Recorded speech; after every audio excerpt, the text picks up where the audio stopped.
তৃণমূলে কি ঘোষ বোস গুহ মিত্র চ্যাটার্জি ব্যানার্জি মুখার্জি এইরকম পদবিধারী মানুষ নেই?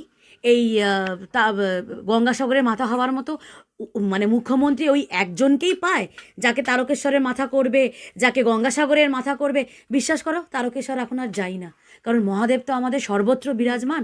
আমার ঘরেও মহাদেব বিরাজমান। কারণ আর ইচ্ছা করে না, যেদিনকে দিন আসবে সেদিনকে পুরো দুধ দিয়ে তারকেশ্বর স্নান করিয়ে শুদ্ধিকরণ করিয়ে তারপরেই আমরা তারকেশ্বরে ঢুকবো। এটা আমার অভিমত, আমি নিজের কথাটা বললাম।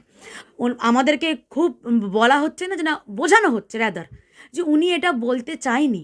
আমরা খুব ভালো করে মনোযোগ দিয়ে শুনেছি উনি কি বলেছেন না বলেছেন।